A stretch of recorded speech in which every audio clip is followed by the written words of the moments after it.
قادیانی لوگ کہتے نہیں نبی کا مطلب جس کے پاس رسالت آئی، پیغام آیا، رسول مطلب جس کے پاس پیغام نہیں آیا۔ تو ایک رسول بھی جس کے پاس پیغام نہیں آیا وہ آنے والے ہیں، اور کہتے مرزا غلام قادیان وہ رسول ہے۔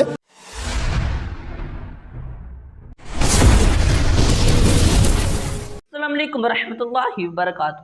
آج ہم مرزا غلام احمد قادیانی کی حقیقت کو جانیں گے، اور اس بات کا ہر مسلمان کو پتہ ہونا چاہیے کہ مرزا غلام احمد قادیانی کون تھا، قادیانیوں کو کافر کیوں کہا جاتا ہے، اور مسلمان قادیانیوں سے نفرت کیوں کرتے ہیں۔ تو یہ بغیر ٹائم سے کہ بغیر اس ویڈیو کو شروع کرتے ہیں اور ان ساری باتوں کو جانتے ہیں۔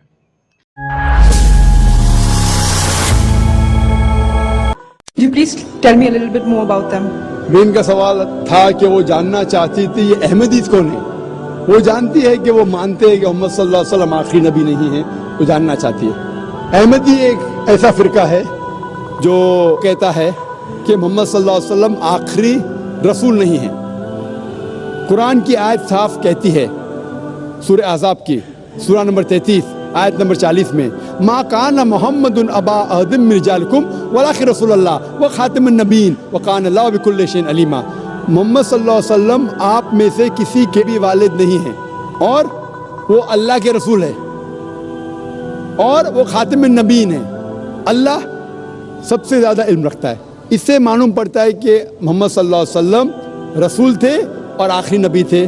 لیکن نبی اور رسول کے درمیان فرق ہے کہ نبی اللہ کے بھیجے ہوئے نبی ہوتے، انگلش میں کہیں گے پروفٹ۔ رسول وہ نبی ہے جس کے پاس رسالت بھی آ چکی ہے، جس کے پاس رسالت بھی آ چکی۔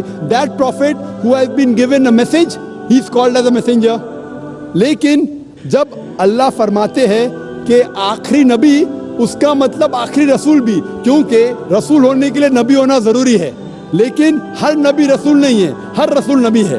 تو اگر اللہ فرماتے آخری نبی تو اس کا مطلب آخری رسول بھی۔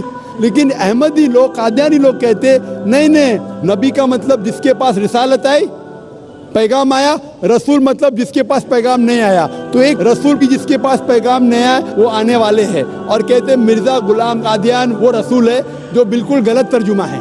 وہ نبی اور رسول کو الٹ پلٹ کرتے، دے give different meaning for both۔ تو انہوں غلط معنی لے کے کہتے ہیں کہ قرآن میں لکھا ہے کہ اللہ کے رسول آخری نبی ہے، نبی مطلب اونچا درجہ ہے، رسول نیچے آتا ہے، اس لیے رسول آ سکتے ہیں۔ غلط ترجمہ کرتے اور کہتے کہ مرزا غلام احمد محمد صلی اللہ علیہ وسلم کے بعد بھی رسول آئیں گے، ان میں سے ایک ہے مرزا غلام احمد قادیان، جو کفر ہے۔ کفر مطلب جو اسلام کے خلاف ہے، قرآن کے خلاف ہے، اللہ کے رسول کے خلاف ہے۔ That's the reason I say they deviated۔ وہ صحیح مسلمان نہیں ہیں۔ جو بھی کوئی کہتا ہے کہ اللہ کے رسول محمد صلی اللہ علیہ وسلم آخری نبی، آخری رسول نہیں ہے، they are doing کفر، وہ مسلم ہو نہیں سکتے۔ Hope that answers the question۔ Thank you. میں امید کرتا ہوں کہ آج کی یہ ویڈیو آپ کو بہت زیادہ اچھی لگی ہوگی۔ اگر آپ نے اس ویڈیو کو مکمل دیکھا ہے تو آپ کی معلومات میں بے شمار اضافہ ہوا ہوگا۔ تو اس طرح کی بے شمار معلوماتی ویڈیو دیکھنے کے لیے آپ اس چینل کا ضرور وزٹ کریں اور اس چینل کے ساتھ جڑے رہیں۔ تو اگلی ویڈیو میں ملتے ہیں، تب تک کے لیے اللہ حافظ۔